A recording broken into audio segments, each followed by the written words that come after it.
Hello students, हम लोग आज के इस वीडियो में बात करेंगे types of crystalline solid. Types of crystalline solids. ठीक है, पिछले वीडियो में हम लोगों ने बात किया था। पिछले वीडियो में हम लोगों ने पढ़ा है कि सॉलिड क्या होता है और सॉलिड के दो टाइप्स हम लोगों ने पढ़े थे। सॉलिड्स के दो टाइप हम लोगों ने पढ़े, है ना। आज के वीडियो में बात कर रहे हैं किसके बारे में? क्रिस्टलाइन सॉलिड्स के टाइप के बारे में।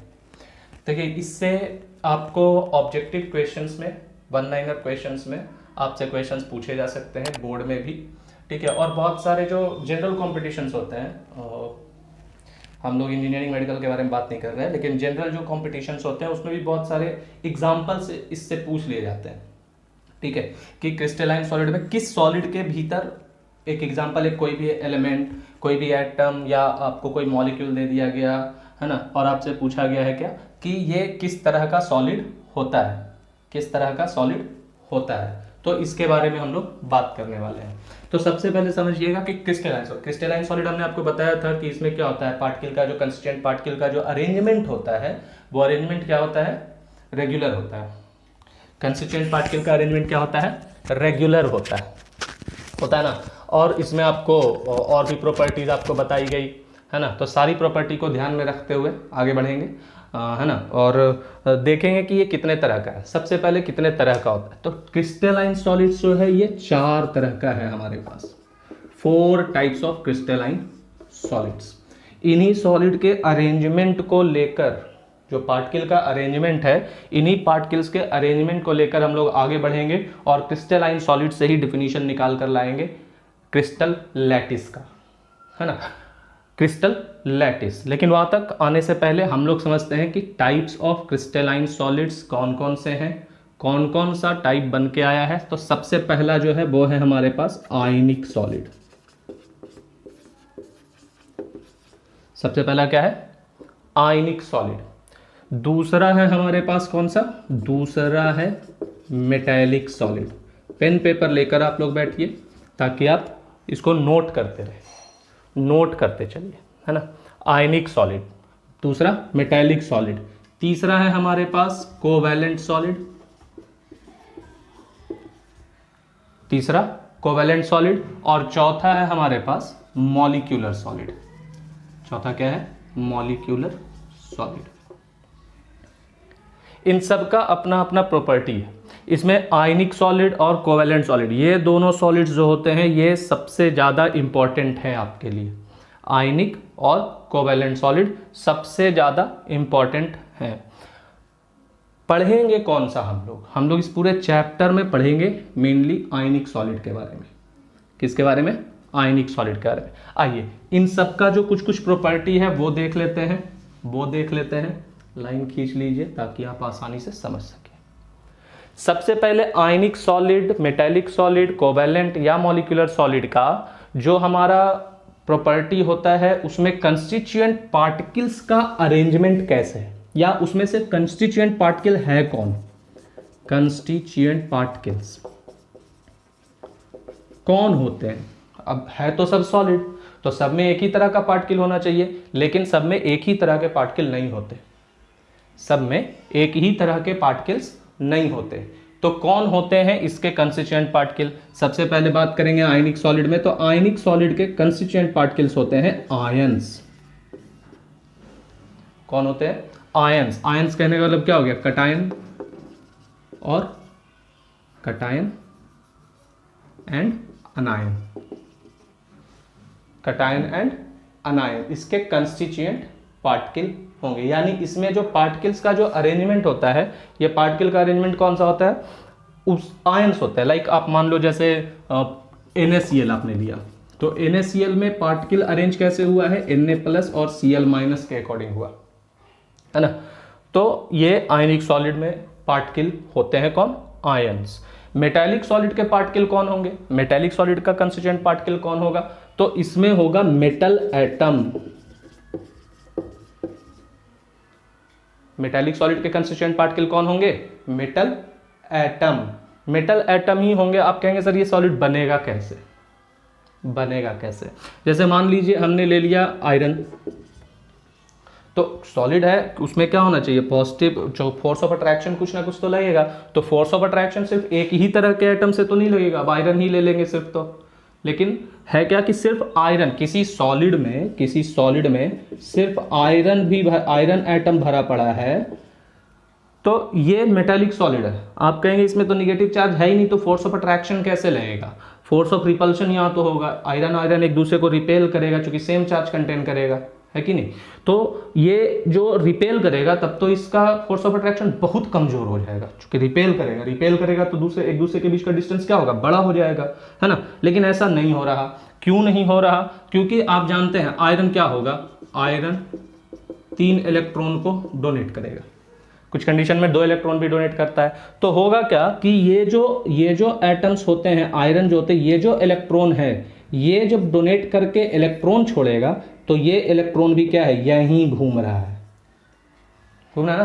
तो इस इलेक्ट्रॉन की वजह से क्या हो रहा है, यहां पर फोर्स ऑफ अट्रैक्शन काम करता है, ठीक है। इसके अलावा हमारा कौन सा है, कोवैलेंट सॉलिड। कोवैलेंट सॉलिड के कंस्टिट्यूएंट पार्टिकल मेनली कौन होते हैं, नॉन मेटल्स होते हैं। नॉन मेटल के एटम कोवैलेंट सॉलिड में कंस्टिट्यूएंट पार्टिकल की तरह काम करते हैं, ठीक है। नॉन मेटल के एटम जैसे आपका कार्बन एटम हो गया, या आपका सिलिकॉन एटम हो गया, या आपका और भी जो ऐसे नॉन मेटल से ऑक्सीजन है ना, तो ये सब आपका यहाँ कंस्टिट्यूएंट पार्टिकल की तरह बिहेव करता है। मॉलिक्यूलर सॉलिड में मॉलिक्यूल्स होते हैं, मॉलिक्यूल सेम एटम के भी हो सकते हैं, डिफरेंट एटम के भी हो सकते हैं। मॉलिक्यूल्स क्या हो सकते हैं, सेम एटम के भी हो सकते हैं और डिफरेंट एटम के भी हो सकते हैं। ये हो गया सबसे पहला इसका प्रॉपर्टी, क्या, कंस्टिट्यूएंट पार्टिकल कौन कौन होंगे, है ना। दूसरे प्रॉपर्टी में चलते हैं और दूसरे प्रॉपर्टी के बारे में बात करते हैं, force of attraction. Physics electricity chapter आपने पढ़ा है, फिजिक्स का इलेक्ट्रिसिटी चैप्टर आपने पढ़ा है, उसमें आपको बताया गया है कि अगर 2 अलग अलग चार्जेस रखे गए हों कहीं पर एक सर्टेन डिस्टेंस के ऊपर, तो उनके बीच जो फोर्स लगता है, this force is called as what, electrostatic force. यानी आयनिक सॉलिड में कौन सा फोर्स लगेगा, इलेक्ट्रोस्टैटिक। कौन सा, इलेक्ट्रोस्टैटिक फोर्स, जिसको हम लोग आयनिक बॉन्ड भी बोल सकते हैं कि यहां पर कौन सा बॉन्ड बना सर, आयनिक बॉन्ड बना। बात समझ में आ रही है, आसान है ना। मेटेलिक सॉलिड में जो बॉन्ड बनता है, ये बनता है मेटेलिक बॉन्ड, चूंकि मेटल एटम्स के बीच बनने वाले बॉन्ड है, इसीलिए हम लोग यहां इसको क्या बोलते हैं, मेटेलिक बॉन्ड बोलते हैं। और क्लास 10 में आपने कोवैलेंट सॉलिड के बारे में पढ़ा हुआ है, कोवैलेंट सब बॉन्डिंग के बारे में पढ़ा हुआ है। यहां कोवैलेंट सॉलिड में जो बॉन्ड बनेगा, ये बनेगा क्या, कोवैलेंट बॉन्ड। कोवैलेंट बॉन्ड किसमें, कोवैलेंट सॉलिड में कौन सा बॉन्ड बना, कोवैलेंट बॉन्ड। अच्छा, मॉलिक्यूलर सॉलिड इंटरेस्टिंग बॉन्ड बनता है सॉलिड, लेकिन इसमें जो बॉन्ड बनता है ये बॉन्ड थोड़ा कमजोर होता है, ठीक है। इसमें जो बॉन्ड बनता है ये बॉन्ड थोड़ा सा क्या होता है, कमजोर होगा, ठीक है। यहां कौन सा बॉन्ड बनता है सर, यहां फोर्स लगता है कौन सा, वांडर वाल्स फोर्स। आप जानते हैं कि ये यूनिवर्स का वीकेस्ट फोर्स है, फिजिक्स में भी आपको बताया गया होगा, है ना, कि ये क्या है, वांडर वाल फोर्स वीकेस्ट फोर्स कहा जाता है। ये लगता है मॉलिक्यूल में, ये किस में लगेगा, मॉलिक्यूल्स में। क्लियर। फोर्स ऑफ अट्रैक्शन के बाद तीसरा हमारा लेते हैं हम लोग क्या, melting point and boiling point. Ionic solid का मेल्टिंग बॉइलिंग पॉइंट हाई होता है, आयनिक सॉलिड का मेल्टिंग बॉइलिंग पॉइंट हाई होता है। मेटालिक सॉलिड का भी मेल्टिंग बॉइलिंग पॉइंट हाई होता है, कंपैरेटिवली हाई होता है, ठीक है। कोवैलेंट सॉलिड का मेल्टिंग बॉइलिंग पॉइंट बहुत ज्यादा होता है, ये क्या होगा, वेरी हाई। तो सर सब हाई रहेगा कि कुछ लो भी होगा, तो मॉलिक्यूलर सॉलिड का मेल्टिंग बॉइलिंग पॉइंट क्या होता है, इन सब के कंपैरिजन में लो होता है। मॉलिक्यूलर सॉलिड का क्या होगा, लो होगा मेल्टिंग बॉइलिंग पॉइंट। ठीक है, इसके अलावे चौथा हम लोग पॉइंट लेते हैं कंडक्टेंस का, या कंडक्टिविटी बोलिए, कंडक्टिविटी। अच्छा, आयनिक सॉलिड बहुत इंटरेस्टिंग होता है इसमें। क्या कि जैसे आप अपने घर में कॉमन सॉल्ट ले लो NaCl, ठीक है, NaCl जब अपने ड्राई फॉर्म में है, अनहाइड्रस फॉर्म में या सॉलिड के फॉर्म में जब तक है, ऐसे ही आप जिस तरह से रखे हुए अपने घर में, वो इलेक्ट्रिसिटी कंडक्ट नहीं करता है, वो इलेक्ट्रिसिटी कंडक्ट नहीं करता है। लेकिन जब ये मोल्टेन स्टेट में आएगा, इन मोल्टेन स्टेट कंडक्ट्स इलेक्ट्रिसिटी, यानी इसमें पानी जब मिला दीजिएगा तब ये आपका क्या होता है, इलेक्ट्रिसिटी को कंडक्ट करता है। करता है, क्यों करता है? क्योंकि आपने जब मिलाया वाटर में इसको, आप जब वाटर में NaCl को मिलाओगे तो ये क्या होगा, अपने आयन के फॉर्म में डिसोसिएट होगा। आयन के फॉर्म में डिसोसिएट होने का मतलब क्या हुआ कि आयन अब तेजी से फ्लो करना शुरू करेगा। एक तो वाटर का आयन, उस पर से भी NaCl को भी वाटर ने तोड़ दिया। तोड़ने की वजह से क्या हुआ है कि ये और ज़्यादा इलेक्ट्रिसिटी को कंडक्ट करता है। अच्छा, ये जो आयनिक सॉलिड्स होते हैं रेडिली सॉल्युबल होते हैं, काफ़ी तेजी से घुलते हैं पोलर सॉल्वेंट्स में। पोलर सॉल्वेंट कहने का मतलब होता है जो पार्शियल चार्ज कंटेन करता हो, ठीक है, जैसे वाटर हो गया, है ना। मेटेलिक सॉलिड भी इलेक्ट्रिसिटी को कंडक्ट करेगा, मेटेलिक सॉलिड इलेक्ट्रिसिटी को कंडक्ट करता है और बहुत ही अच्छा खासा, यानी काफ़ी तेजी से करेगा। यानी मेटेलिक सॉलिड का जो कंडक्टिविटी है ये क्या है, हाई है। कोवेलेंट सॉलिड करते हैं, लेकिन these are called as the poor conductor of electricity, बहुत कम करता है, बहुत कम इलेक्ट्रिसिटी इससे पास होगा, यानी ये कंडक्टिव, ज़्यादा कंडक्टेड नहीं होता, इसमें कंडक्टिविटी बहुत ज़्यादा शो नहीं होता है। उसी तरह से मॉलिक्यूलर सॉलिड में भी है, लो कंडक्टिविटी रखने वाले सॉलिड्स होते हैं, ये भी क्या होता है, लो कंडक्टिविटी रखने वाले सॉलिड्स होते हैं। इसके अलावा अब ये आपको 4 पॉइंट, ये मेनली 4 पॉइंट्स आपको याद रखने हैं। ये 4 सबसे ज़्यादा इंपॉर्टेंट प्रॉपर्टी है इन सॉलिड्स का, सबसे इंपॉर्टेंट। आप स्क्रीनशॉट ले लीजिए इसका, है ना। मैंने आपसे कहा था कि हम लोग छोटे छोटे टॉपिक्स में पढ़ेंगे, छोटे छोटे क्लासेस में पढ़ेंगे, है ना। छोटे छोटे क्लासेस में पढ़ने की वजह यह है कि एक टॉपिक को पढ़ने के बाद आप उसको अच्छे से समझ लीजिए। अभी तो आपको लगेगा कि ये बहुत छोटा टॉपिक हुआ सर, बहुत कम टॉपिक हुआ, बहुत कम चीज़ें हुई, लेकिन क्या है ना कि आप जैसे जैसे ये क्लास आगे बढ़ेगा, जैसे जैसे हम लोग जब क्रिस्टल लैटिस के बारे में पढ़ना शुरू करेंगे तो क्लासेस थोड़े बड़े होंगे, है ना। तो क्लासेस जब बड़े होने लगेंगे तो ये सारी चीज़ें आपको मालूम होनी चाहिए, क्योंकि वहाँ पर जब इन चीज़ों की ज़रूरत पड़ेगी तो हम लोग तुरंत से बोल करके आगे बढ़ जाएंगे। बात समझ में आ रही है ना, इसीलिए छोटी छोटी चीज़ें पढ़ रहे हैं हम लोग। अच्छा, कंडक्टिविटी के बाद आप एग्जाम्पल के बारे में आपसे बात करें, सर कुछ एग्जाम्पल्स ले लेते हैं।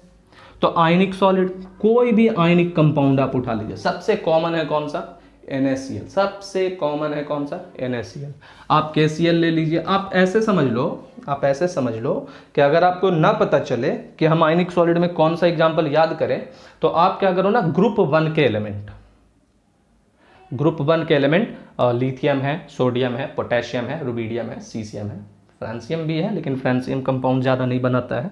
तो ग्रुप 1 और ग्रुप 2 के एलिमेंट, लाइक ग्रुप 2 में कौन कौन से हैं, बेरिलियम है, मैग्नीशियम है, कैल्शियम है, स्ट्रोंटियम है, बेरियम है, रेडियम है ना। रेडियम बहुत ज़्यादा कंपाउंड नहीं बनाता। तो ग्रुप 1 और 2 के एलिमेंट को ग्रुप 17 के एलिमेंट से रिएक्ट करा दो, है ना। जो कंपाउंड बनेगा, जो कॉमन कंपाउंड हम लोगों के, नॉर्मल कंपाउंड जो हम लोगों को मिलेंगे, किससे, ग्रुप 1 और ग्रुप 17। ग्रुप 17 में कौन है, फ्लोरीन है, क्लोरीन है, ब्रोमीन है, आयोडीन है ना, एसिटाइन भी है। तो ग्रुप 1, ग्रुप 2 और ग्रुप 17, ग्रुप 1, ग्रुप 2 और ग्रुप 17 के एलिमेंट्स को आपस में रिएक्ट करा दीजिए, आपको यही सब मिलेगा ना। देखिए, सोडियम क्लोराइड, पोटेशियम क्लोराइड, यही सब मिलेगा। Magnesium chloride, calcium chloride, calcium bromide, calcium fluoride, यही सब मिलेगा, है ना। तो ये एग्जाम्पल होंगे किसके, आयनिक सॉलिड के। अगर आपको मेटेलिक सॉलिड में जाना है कि मेटेलिक सॉलिड का क्या एग्जाम्पल लेना है आपको, तो आप ले लीजिए कोई भी एलिमेंट, कोई भी मेटल, जैसे आप आयरन ले लीजिए, आप जिंक ले लीजिए, है ना, आप कॉपर ले लीजिए, है ना। कोशिश कीजिएगा कि डी ब्लॉक वाले एलिमेंट्स लिए जाएं, ठीक है, कोशिश कीजिएगा। ऐसे आप ले सकते हैं कोई भी मेटल, कोवेलेंट सॉलिड में मैंने क्या बोला था कि नॉन मेटल आपस में बॉन्डिंग करते हैं। तो कार्बन और कार्बन से बॉन्ड से बनने वाला कोई भी, कार्बन कार्बन से, या फिर आपका सिलिकॉन सिलिकॉन हो गया, या फिर इसके अलावा अगर मॉलिक्यूल कंपाउंड की बात करें तो जैसे आप ले लीजिए SiO2 ले सकते हैं, है ना। ये भी मेटल और मेटल के, सॉरी नॉन मेटल और नॉन मेटल के बीच का बॉन्डिंग है, मेटल नहीं है, नॉन मेटल के बीच का बॉन्डिंग है। मॉलिक्यूलर सॉलिड में आप ले सकते हैं जैसे H2O ले लीजिए, है ना, या फिर आप चूंकि मॉलिक्यूल के फॉर्म में आ रहा है तो आप ले सकते हैं क्या, P4 हो गया, S8 हो गया, I2 हो गया, Br2 हो गया, है ना। तो ये आपका मॉलिक्यूलर सॉलिड है। क्लियर है बात यहां तक? आप इसको नोट कर सकते हैं या फिर आप चाहें तो स्क्रीनशॉट ले सकते हैं। ये है हमारा क्या, आयनिक solid, metallic solid, covalent solid, molecular solid. यहां तक में आप यूं कह लीजिए कि ये एक सॉलिड का फंडामेंटल था। अब जो हम लोग बात करेंगे वो एक्चुअली हमारा शुरू होगा सॉलिड स्टेट का, जो प्रॉपर्टी है या सॉलिड्स के बीच में पार्टिकल्स का अरेंजमेंट किस किस तरह से होता है। पार्टिकल जब किसी सॉलिड में अरेंज होते हैं तो अरेंजमेंट के बाद क्या उनमें किसी तरह के चेंज आते हैं, या फिर वहां पर और क्या क्या चीजें फॉर्म होती हैं। इन सारी चीजों के बारे में अब हम लोग इसके बाद से पढ़ना शुरू करेंगे। लाइक क्रिस्टल लैटिस पढ़ेंगे, यूनिट सेल पढ़ेंगे, तो सारी चीजों के बारे में पढ़ना शुरू करेंगे। अब इसके बाद को क्लासेस को थोड़ा सा लंबा ले चलेंगे, हम लोग थोड़ा लंबा करेंगे, है ना, कोई दिक्कत नहीं होनी चाहिए आपको, थोड़ा सा ही करेंगे, ज़्यादा नहीं। ये पढ़ने के लिए आपको सॉलिड के प्रॉपर्टी के बारे में पता होना चाहिए, जिसके बारे में आप इसके पहला पार्ट 1 इसका देख सकते हैं, ठीक है ना। आप टाइप कीजिए, मैं फिर से आपको कह रहा हूँ, आप टाइप करिए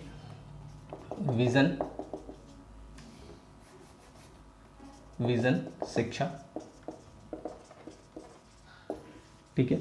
आपको सारे के सारे वहाँ पर 11th स्टैंडर्ड के भी आपको चैप्टर 1 केमिस्ट्री का आपको मिला हुआ है सारा टॉपिक, है ना। तो आप इसको टाइप कीजिए, आपको सारे वीडियोस वहाँ मिलेंगे, आप उसको देखिए। अगर आप चैनल पर पहली बार आए हैं तो सब्सक्राइब कीजिए, ठीक है। चलिए फिर, गुड लक, थैंक यू।